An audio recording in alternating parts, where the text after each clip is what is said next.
Merci beaucoup, cher Anderson. Je voudrais d'abord, si tu me permets, prendre l'opportunité de cette prise de parole pour féliciter et remercier les initiateurs, Bassirou Alioune et le directeur général de l'ASPT, mon cher Adama, et remercier le public, saluer très chaleureusement tous les participants ici présents, mes copanélistes, comme j'ai l'habitude de dire, je disais à Gallo et à Dame, on est devenus des copanélistes permanents maintenant parce que nous participons à tellement d'activités de promotion et tout ça ne fait que le bonheur de cette belle collaboration, synergie dont vous parlez. Salut mon frère Lamy et notre copanéliste.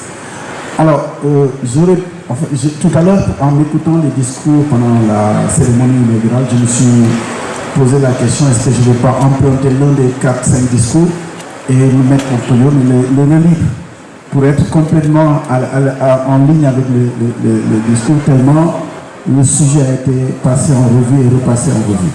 Alors pour plonger dans l'ambiance des JOJ, je voudrais partager, si la régie le permet, une petite vidéo d'1 minute qui nous remet en contexte avant de pouvoir continuer à répondre directement à votre sujet. Dans les gales du soleil africain, les tambours résonnent. Les danses célèbrent l'unité. Les jeunes talents se lèvent, portant l'espoir et le feu. Les masques dansent, les couleurs tourbillonnent. Dakar, ta culture, ton histoire brille de 1000 feux. En plein dans les 1000, Dakar est dans le 1000. De ville créative à ville sportive, voilà la nouvelle ville au cœur du monde bat le rythme de l'Afrique.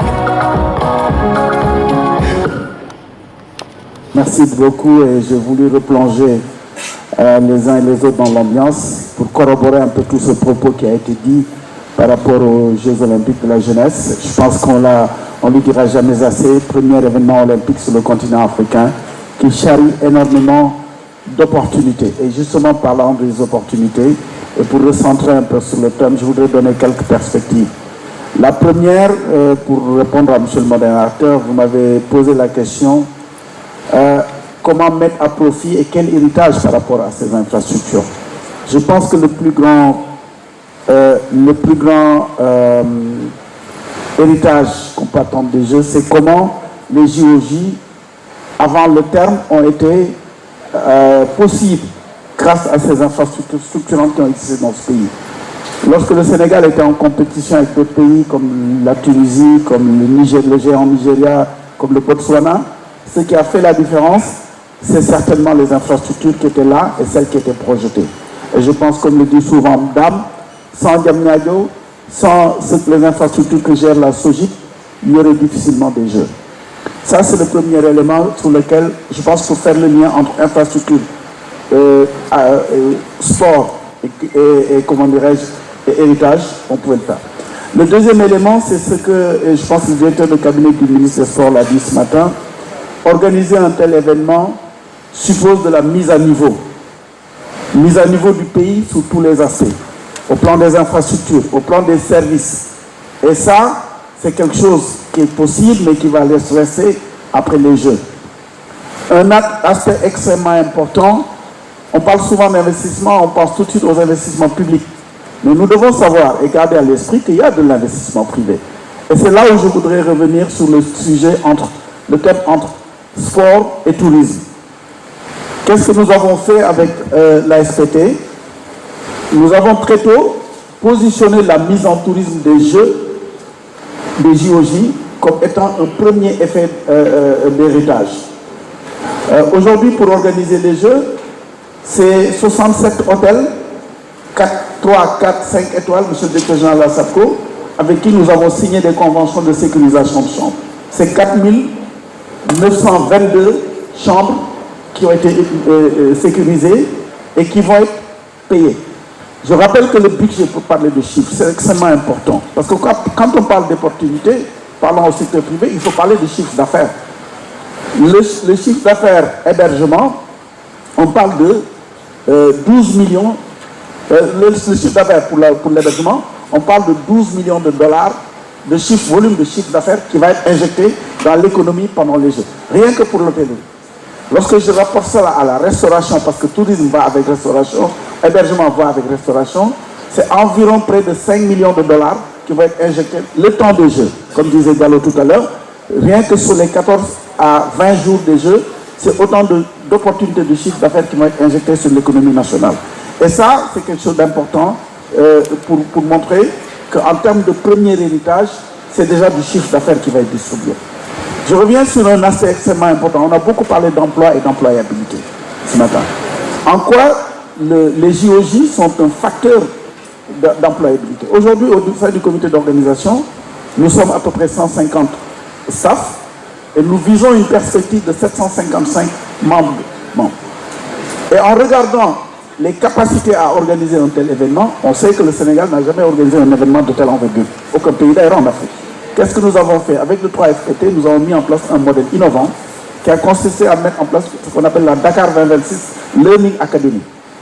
C'est une académie virtuelle et existante qui permet à des jeunes Sénégalais qui sont diplômés, qui n'ont jamais été confrontés à des métiers de livraison d'un grand événement sportif, mais qui vont pouvoir insérer un cursus professionnel à partir de leur premier emploi. Et hier, au niveau de Bordeaux École Management, Bob de Ben, nous avons lancé la première cohorte qui va être formée et dès qu'ils entrent, ils sont salariés du COJOJ avec la moitié du salaire.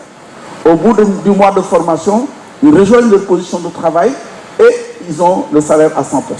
Donc, et tout cela, c'est des compétences, c'est du savoir qui va être injecté dans le système qui va permettre véritablement au Sénégal de renforcer ses capacités et ses compétences en matière d'organisation de grands événements. Je voudrais dire, par exemple, sur la partie tourisme, pour revenir encore au tourisme, nous avons beaucoup discuté avec le directeur général de l'ASPT.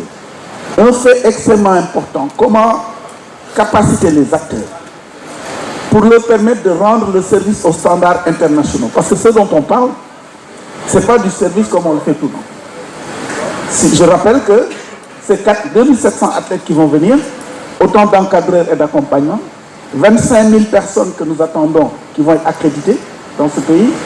Si je prends les chiffres de Buenos Aires, qui a été la dernière édition des Jeux Olympiques de la jeunesse, ce sont 1 million de visiteurs qui ont été injectés dans l'économie du pays, des visiteurs internationaux qui ont été injectés dans le pays le temps des Jeux. Ça, il va falloir les accueillir, il va falloir les servir à la hauteur de la dignité de la teranga sénégalaise. Mais quand on parle de teranga sénégalaise, ce n'est pas simplement du service as usual, c'est du service auquel ils s'attendent avec du standard. Et à la fin de la journée, qu'est-ce qui va se passer? C'est autant de personnes qui viendront visiter notre pays, qui seront des ambassadeurs de notre pays.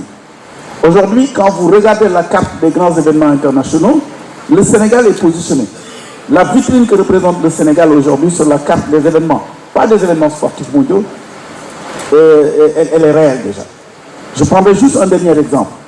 Aujourd'hui, à l'Expo universelle de Osaka, qui a été ouverte le 13 avril 2025, vous avez sur le stand du Sénégal une exposition des JOJ.